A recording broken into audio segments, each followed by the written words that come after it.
আমার নবীর হাদিসে আছে তিনটা জিনিস দেরি করিও না। কোন লাশ যখন জানাজার সামনে আসবে তাড়াতাড়ি জানাজা পরে কবর দিয়ে দাও, সামনে নিয়ে বক্তব্য দিও না।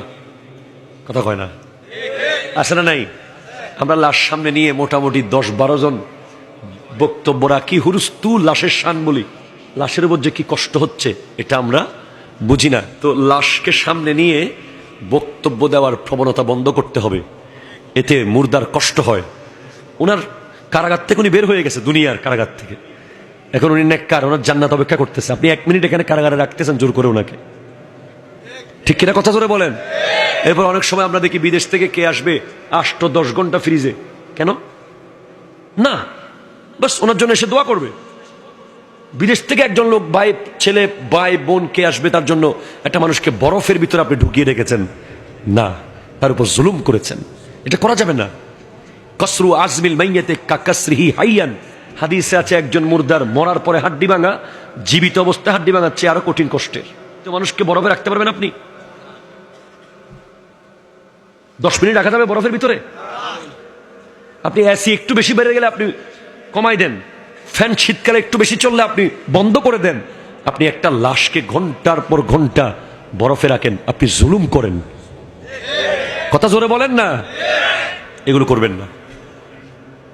2, কোন মেয়ে বিয়ের উপযুক্ত হয়েছে সাথে সাথে বিয়ে দেন, সাথে সাথে না মাস্টার্স পাস করাবো, না না দেখি আরো না, প্রতি মুহূর্তের গুনাহ বাবার কাঁধে।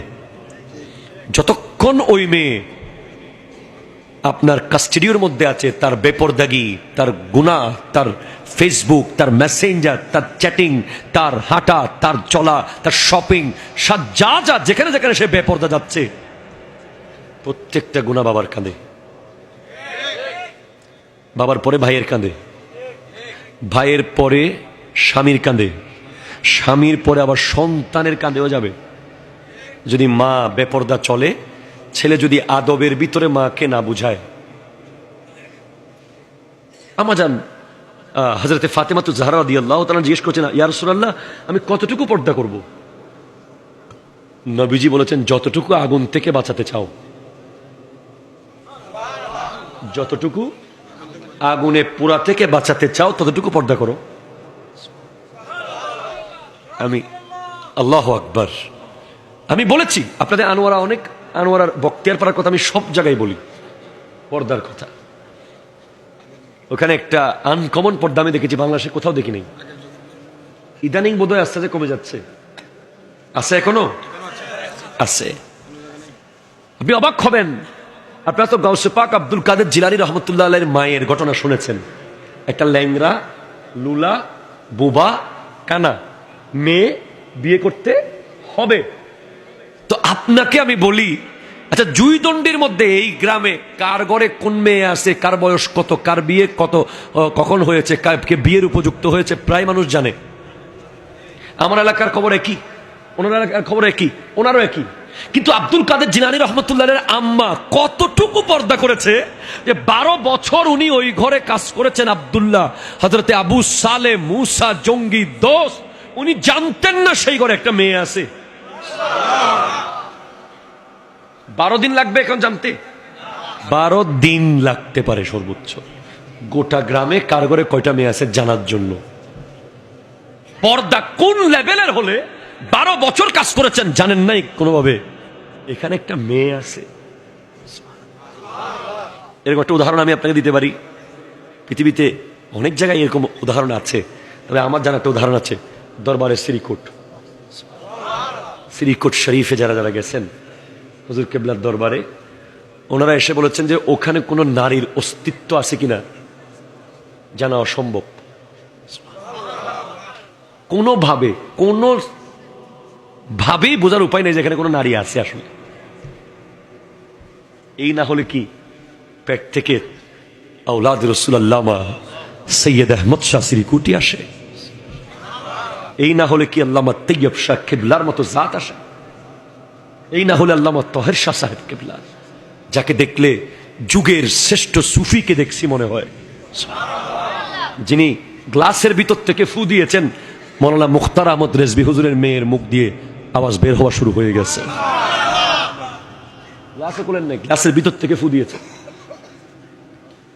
আরে ভাই, একটা শিম গাছ একটা পরুল গাছের দিকে তাকাইলে ভালো করে অবুক হদুগুম ফরুল শেষ, ঠিক কিনা বলেন না? একটা কাঁঠাল গাছে ও বারে দুগুণ হাট্টল।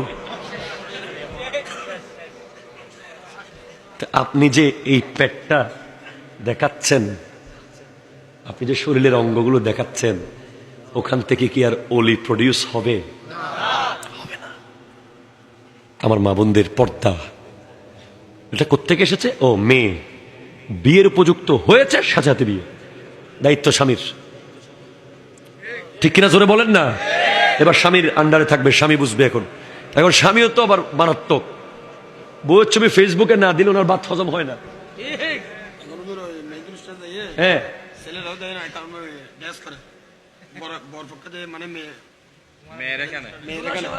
লা হাওলা ওয়ালা কুওয়াতা ইল্লা বিল্লাহ, লা হাওলা ওয়ালা কুওয়াতা ইল্লা বিল্লাহ। সবাই বলেন লা হাওলা ওয়ালা কুওয়াতা আস্তাগফিরুল্লাহ রাব্বি মিন কুল্লি যামবিন ওয়া আতুবু ইলাইহি। আয় হায় হায়, ডান্স তো করে, দুঃখ লাগে যে ডান্স করা যে হারাম, এটাও মানে না। যে মনে করে যে এটা যদি বলেন আপনি এখন এই তুমি মেয়েদের অনুষ্ঠানে গিয়ে এটা কেন করলে? আরে সবাই করে। কিতাবের নাম কি? কিতাবের নাম কি? ফতোয়ায়ে সবাই করে। এরপরে বলে যে আরেকটা কিতাব আছে, মানুষ কি বলবে। কিতাবের নাম কি? যে বল না, কিতাবের নাম কি?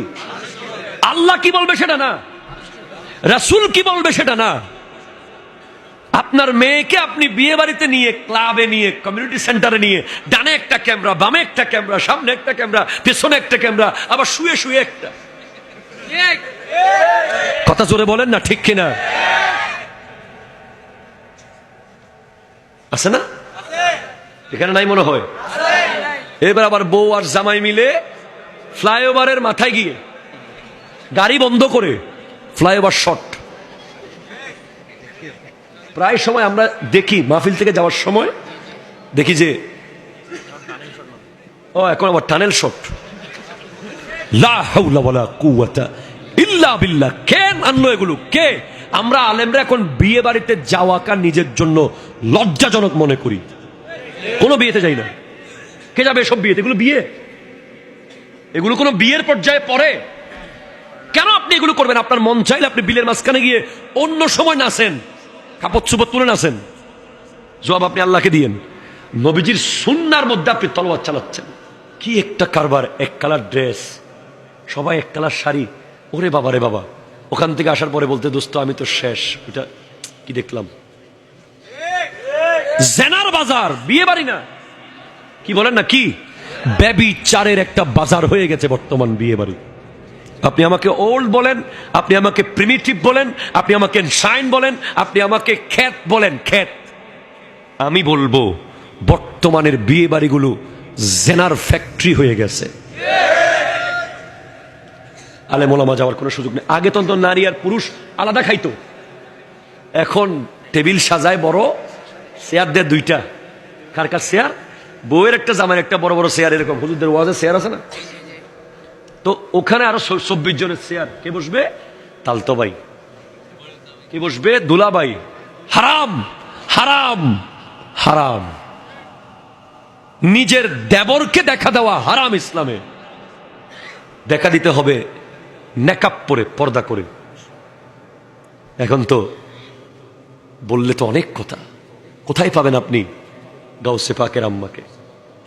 কোথায় পাবেন আপনি ফাতেমাতুজ জাহরা রাদিয়াল্লাহু তাআলা আনহাকে, যার পেট থেকে বের হয়েছে কারবালার ইমাম, ইমামে হোসেন,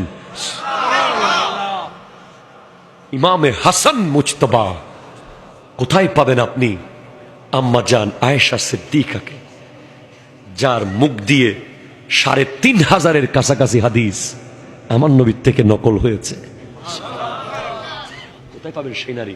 কোথায় পাবেন খাদিজাতুল কুবরা রাদিয়াল্লাহু তাআলা আনহাকে, যার পেট থেকে ফাতেমা বের হয়েছে?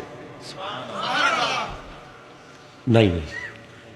3 নম্বর হলো, প্রথমে 1 নম্বর কি ছিল?